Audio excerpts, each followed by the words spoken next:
Hello, my name is Leigh Grieve. I own a micro-publishing company called Sheffield Publications that's been in business for more than 20 years.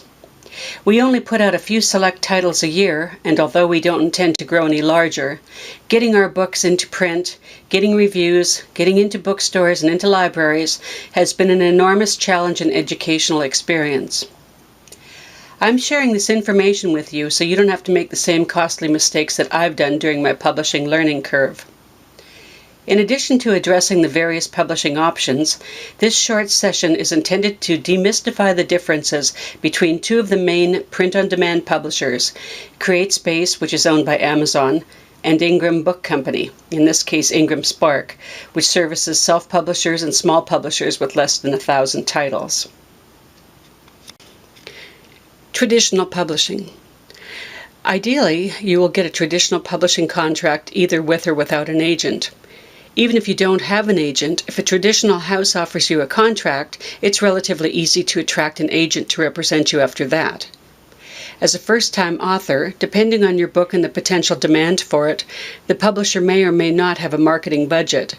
Chances are, except for the publisher submitting it for review to Booklist, Kirkus, Publishers Weekly, etc., there won't be money for things like a publicist to handle events or a book tour. Again, your advance will depend on the potential market, but so much depends on the book and your writing, and dreams do happen. Independent, or as it's commonly referred to, indie publishing. Independent publishers vary widely. They can be publishing houses with hundreds or even thousands of books, or small boutique presses, meaning they have a very specific niche with only a handful of books. Often the indie presses with thousands of books are nothing more than a mass book production operation. Many are not discriminating and will publish anything and anyone, and how they make most of their money is not through the sale of the author's book to the reading public, but by selling to the author themselves at a higher than cost rate. Contracts can vary extensively, so it's important to read the fine print and know what you're signing. Contracts are meant to be negotiated. If the royalties are far below standard, if buying books for resale at events is expensive, or if the contract takes away rights from the author, i.e. sequels, spin-offs, film, merchandising, etc., or is extremely expensive to get out of, it's best to walk away. With royalties, there is a lot of gray area around net royalties after expenses. It's important that the author know exactly what expenses those are and how much they're anticipated to be. This is what you need to ask the publisher who's offering you the contract.